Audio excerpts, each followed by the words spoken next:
he's actually still involved to a certain degree. He has other programs which I really support, and I try and send kids his way.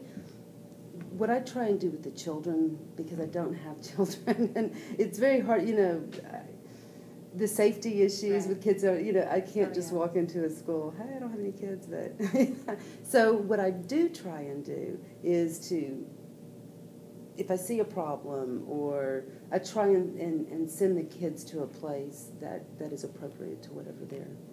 And you're talking about children that you encountered, like in your neighborhood? Mm-hmm. Or, okay. Mm-hmm. We're real good. I'm very good friends with them. They've been. I don't know. I know you know a lot about Uptown, but in 2002, Hurt Village was still there, and it was not a very safe place.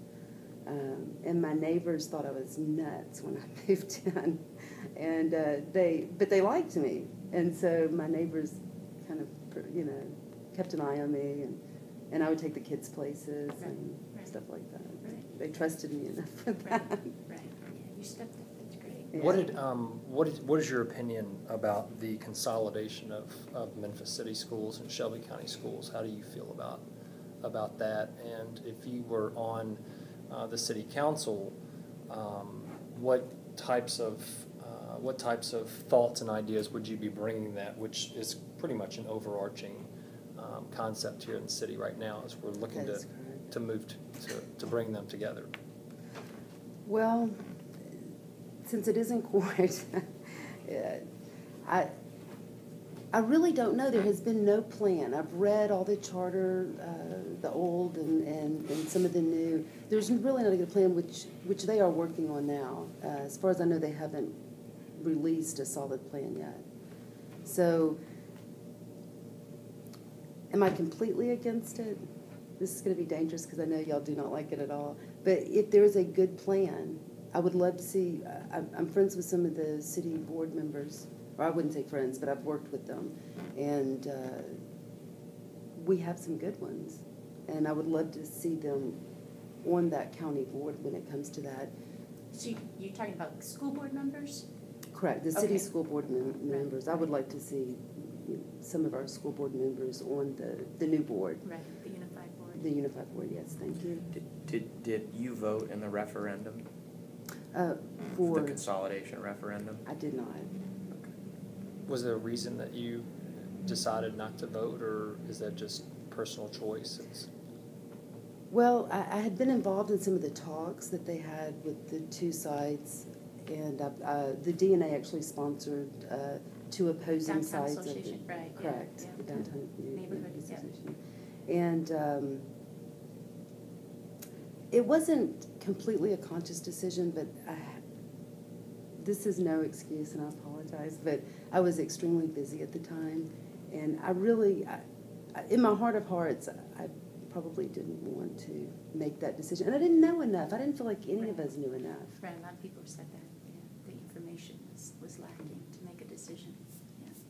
Yeah. So, if you are elected to the city council, what would be your position regarding, the funding dispute, the ongoing funding dispute? Specifically, you're talking about the 2008 funding dispute with the $57 million that is still owed to the Memphis City Schools, the money that the court has said you must pay, but then the city filed a counterclaim.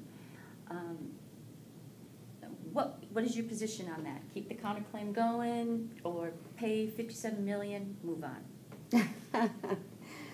Have you thought about that? Where are you I have, and it was over 100 million at one point, and then now it's 57. So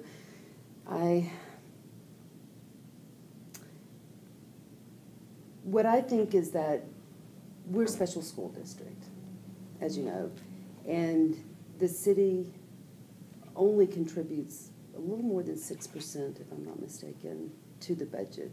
The state of Tennessee is the largest contributor. And I personally believe the city needs to pay what they're supposed to pay. It's worked in the past, it's what they're supposed to do, and I believe that's what the city should do. So if you were elected to the council, then would you be in favor of saying in moving for a resolution to dismiss the counterclaim and pay the 57, move on? I can't say I would do that. I would want to work with the board members for the city school. I would want to work in conjunction with other entities that are involved, but I really am very hesitant to say I would just dismiss it, pay it and dismiss it, because there are valid arguments on both sides. Can you talk to us about, what do you think, in your opinion, are the most important elements of a short-term and long-term strategic plan for the city of Memphis? What are my ideas about it? Yeah, about it's a short-term plan, a long-term plan. What needs to what type of plan do we need? Mm-hmm. What are the elements of that plan? Well, as you know, education is definitely the founding of the success of a community. We have to have educated children who become educated employees. Because I'm a small business owner, I believe that business is essential to a community, and education is essential to good business. So short term, I think we've got some really good things going on short term. Actually, we've got a few programs that are, if I'm not mistaken, are just ending, that they could reinitiate. I would like to look over the scorecards and see what happened. But the Memphis Fast Forward has 4 different initiatives that are directed toward 4 different legs of that. A couple of those are not coming up for renewal, if I'm not mistaken, but a couple of them have just ended or are about to end. And I do think we should take a look at that and reinitiate some of those. Right.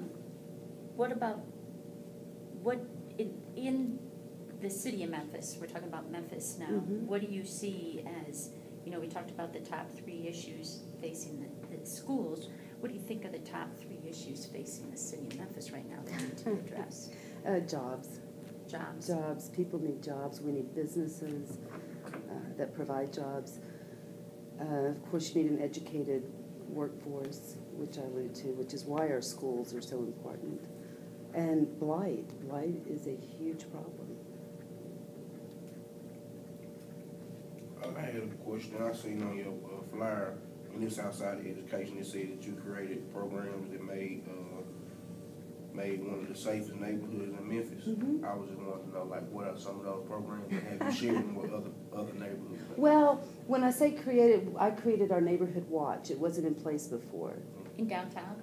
In Uptown. Uptown? And the police has been very proactive with working with us. A lot of us have gone through Citizens Police Academy. So when I say I created, I try and work with things that are already in place. My personal philosophy is you can have 1 million organizations, and one person's participating in all of them. I really like to try and do that. Now there are instances like with the Uptown Community Association, it wasn't there, and there was a need for it. And this is one of the needs, was for safety. Through the Uptown Community Association, we had block captains, we had a map, and if something happened at your home, if someone broke in, and you could go next door and call everyone on the call list and say, I saw the person going this way. And that was very helpful because the neighbors knew each other. And everyone was involved in Neighborhood Watch, and I really believe that's why it's one of the safest places. Have you shared it with other communities? Well, that's what I'd like to do. Because I personally feel that communities don't utilize Neighborhood Watch as much as they should. And ours has been strong. And I just discussed this with Colonel Knight the other day, that because our community has become so safe, we've fallen back. And so we really need to, we've had a few issues crop up because we haven't been being watchful, kind of rested a little bit. So I told Colonel Knight we really need to reinstate this, and we're having another Citizens Police Academy coming up in, I think, next month. They did that Citizens Police Academy. Did you know that? It's a lot of fun.